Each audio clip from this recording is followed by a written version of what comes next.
Muy bien, estamos con Ricardo Foster. Ricardo, gracias por venir, líder de Carta Abierta, candidato a diputado nacional en la lista del Frente para la Victoria ahora en Capital. Me imagino que tenés un punto de vista, no sé si distinto o un punto de vista propio sobre el procesamiento de Moreno, y quería saber. A ver, primero me parece muy poco feliz y democrática la distribución temática de la presentación de un programa sobre política en la Argentina.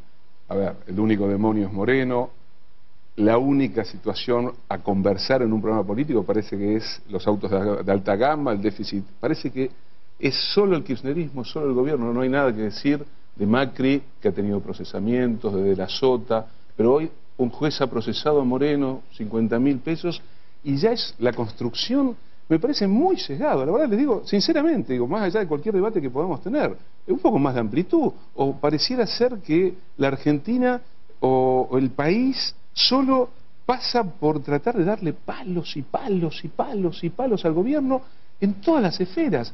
Yo acabo de estar el jueves pasado en la reunión por el 75 aniversario de la Cámara de Editores Argentinos.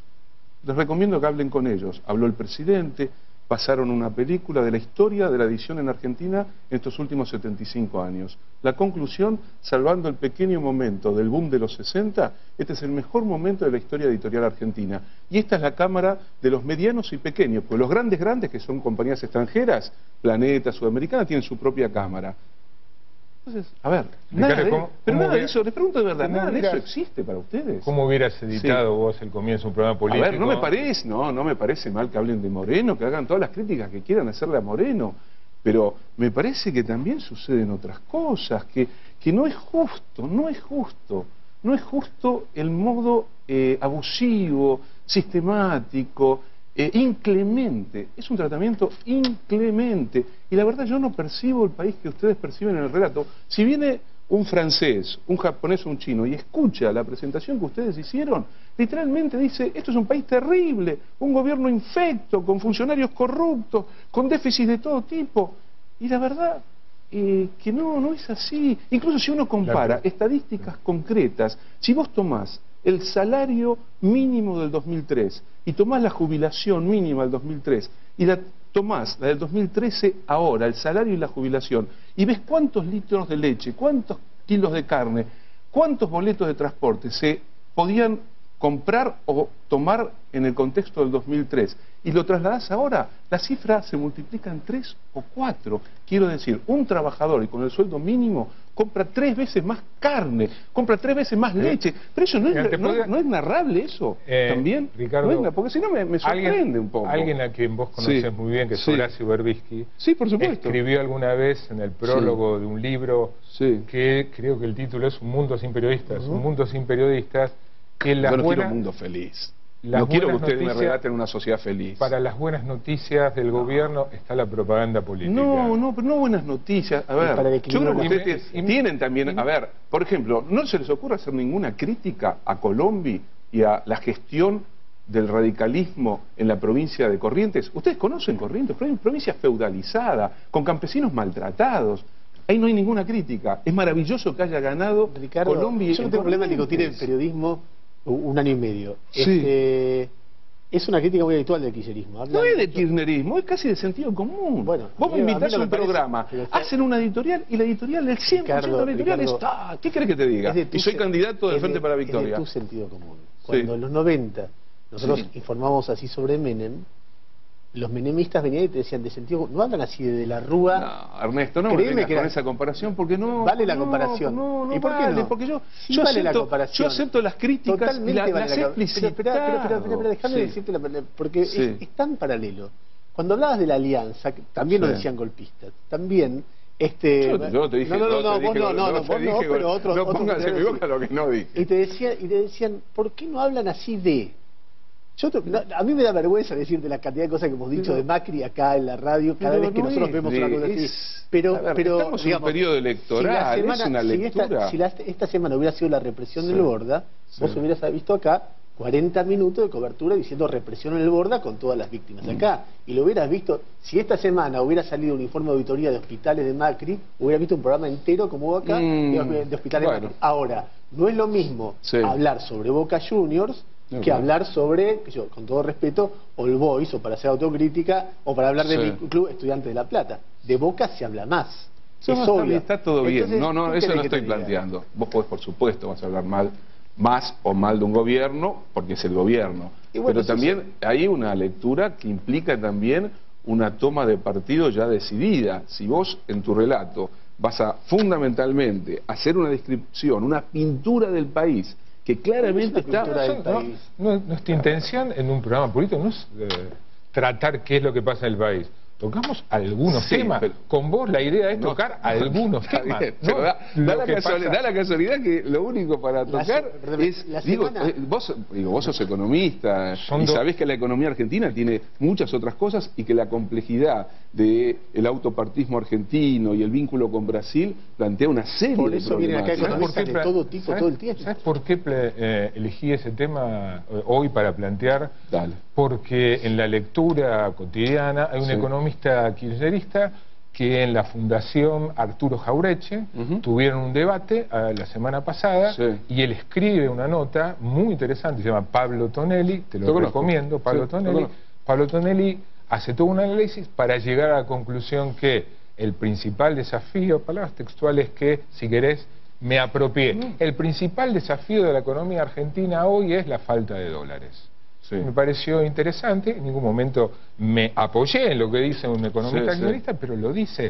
Cuando vos hablás en privado con los economistas del kirchnerismo, coinciden que ese es el principal problema. Entonces no me parece rebuscado y descabellado que en un programa político el tema se plantee. No está bien. Yo puedo decir, por ejemplo, no lo sé porque no soy economista, el principal problema es la falta de dólares, la escasez de dólares.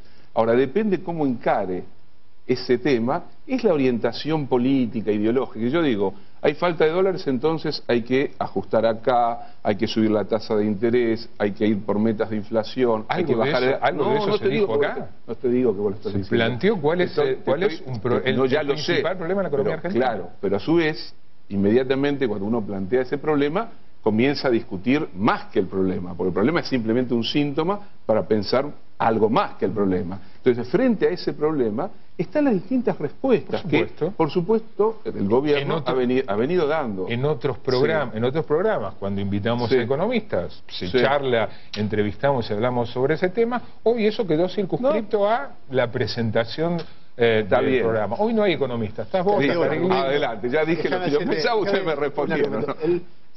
La semana en que Menem dice la Ferrari es mía, mía, mía. La Ferrari es mía, mía, mía. Yo hago un programa de eso. La Ferrari, la semana en que aparece Chegaray mostrando el Audi. Me parece que un funcionario no debe hacer eso. Esa es mi posición. Esa es mi posición y aquí lo dejo. Un funcionario no debe hacer eso. Hay una cuestión de pudor que debe estar siempre por encima de cuestiones privadas en ese plano. Esa es mi posición.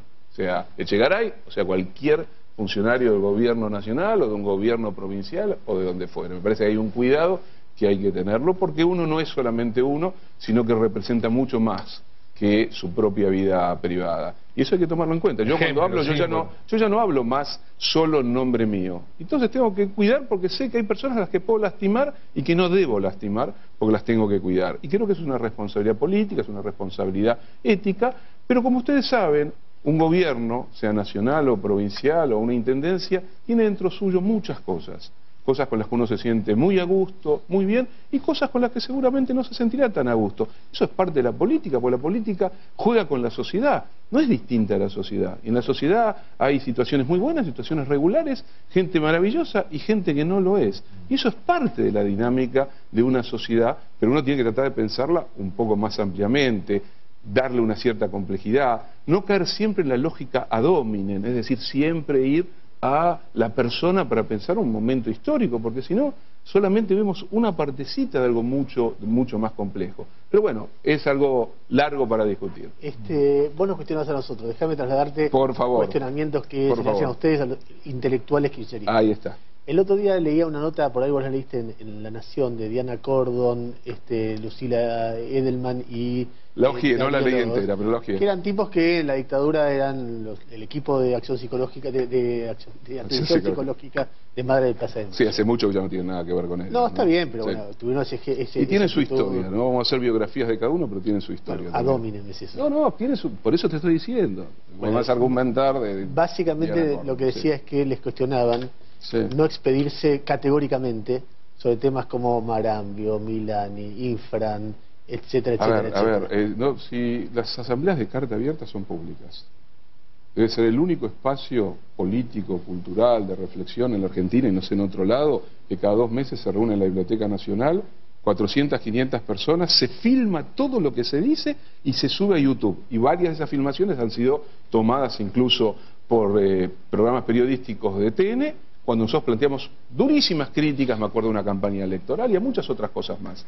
Si vos tomás muchas de estas intervenciones, vas a ver que hay compañeros que han criticado durísimamente a Milani y otros que no. Es un espacio diverso, donde se discute muchísimo, donde hemos escrito 13 cartas, donde hemos planteado, donde lo hemos invitado a Félix Díaz a una asamblea de carta abierta, donde hemos discutido y nos hemos pronunciado sobre el tema de los COM. No hemos eludido ningún tema, no somos tampoco una agencia periodística que está todo el tiempo pronunciándose, porque también tenemos que ver el discurrir de las cosas, no podemos tomar cualquier noticia de último momento y salir a decir piedra libre, porque no creemos en esa lógica política. Pero me parece que en carta abierta hay gente con demasiada trayectoria en su vida personal, en su trama ética, como para sospechar que se callan la boca por vaya a saber qué. Nunca nos hemos callado la boca, nunca hemos dejado de decir lo que creíamos que teníamos que decir, lo hemos dicho con absoluta honestidad. Somos personas honestas, que vivimos de nuestro trabajo, que enseñamos en universidades, que otros trabajan de otra cosa, y que opinamos y hemos construido un espacio que creo que es raro, extraño, que tiene 5 años de existencia, donde, insisto, discutimos muy libremente y no recibimos órdenes de nadie. Y hay cosas que nos parece que tenemos que plantearlas y otras que no. Uno no dice todo lo que piensa de la realidad, ni le dice al otro todo lo que piensa del otro, porque no habría sociabilidad posible. Hay una construcción, hay una responsabilidad de las palabras. La política no es un vómito donde uno dice todo. La política es una artesanía donde también uno tiene que cuidar algunas cosas. Pero no hay elementos que son innegociables. Por ejemplo, cuando designan a Granado como ministro de Seguridad. Yo he dicho que ni la baja de la imputabilidad, ni las estadísticas que no sé de dónde las sacó Berni, ni el nombramiento de Granados me representaban. No tengo ningún problema. Estoy acá en el programa de ustedes y les digo lo que pienso.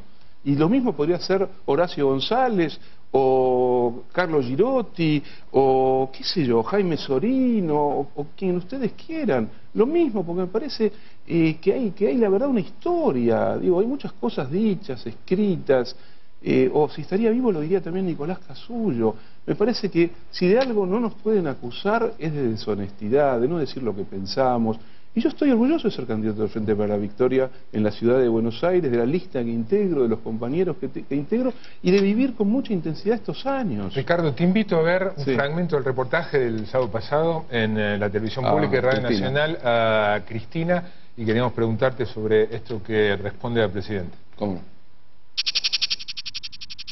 Hay una construcción mediática instalada en amplios sectores de la sociedad que el poder es el poder político, o sea, es el gobierno de turno, sea un presidente, sea un gobernador, un intendente, diputado, un senador. Por supuesto, el que tendría más poder en ese marco sería un presidente. Pero en realidad el poder político es el poder que menos poder tiene.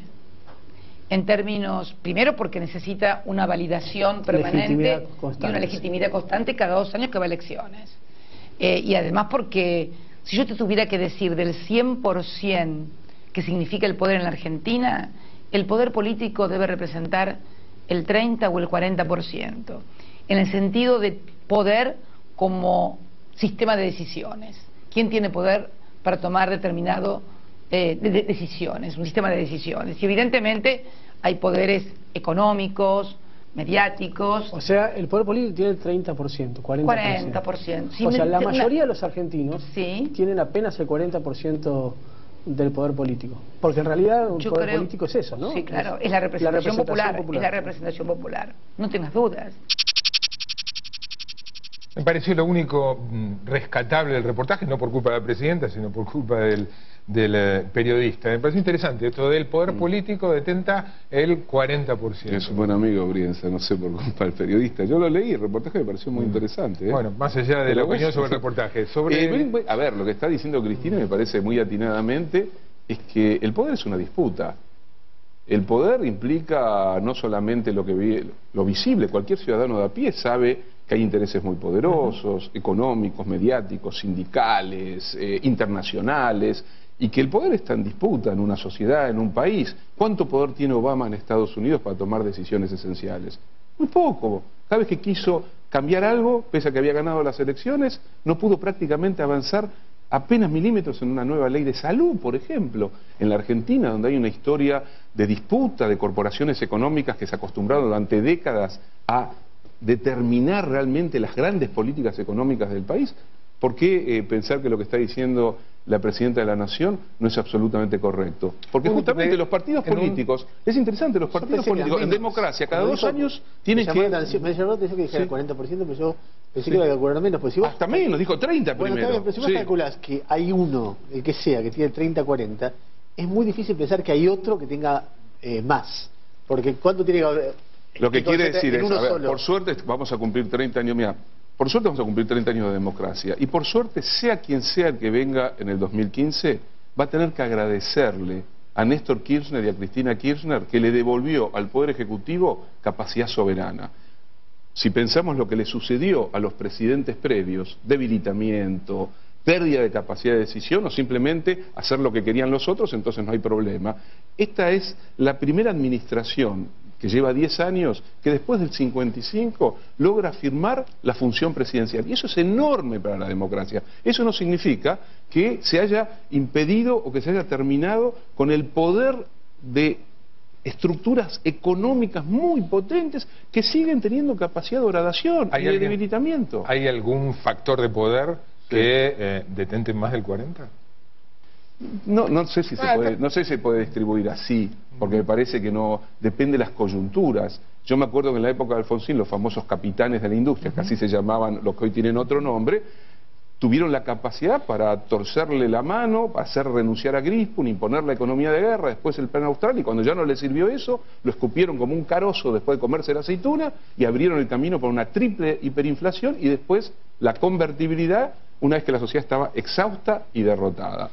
Obviamente que esos sectores sigue habiendo una puja, vos lo sabés muy bien, entre el 55 y el 76, vamos a ponerlo así, hubo una puja incluso al interior de los sectores industriales argentinos, una puja que implicaba mercado interno, salarios, sindicatos, y en el 76 se salda esa puja con el terrorismo de Estado y el revanchismo social, es decir, el sector concentrado de la economía, extranjerizado, y los sectores de agroexportación le ganaron la pulseada a los sectores industrialistas que en parte se suicidaron frente a la dictadura y se saldó destruyendo la capacidad de resistencia de los trabajadores con el terrorismo de Estado. Por supuesto que tienen poder, ¿cómo no van a tener poder en nuestra sociedad? Por eso es tan difícil la democracia, llenarla de contenido, distribuir. Es una disputa por la distribución de la renta. A ver, índices que no son del gobierno ni del INDEC. La clase media aumentó creo que 6-7 puntos porcentuales. La distribución del PBI, olvídense del INDEC, busquen otras estadísticas. Después de décadas en la Argentina mejoró para el lado de los asalariados. Entonces, eso es lo que se está disputando también en la Argentina. Ricardo, gracias por venir. Un placer. Vamos al corte cuando volvamos con el intendente de Malvinas Argentinas y miembro del Frente Renovador Masismo, Jesús Carilino.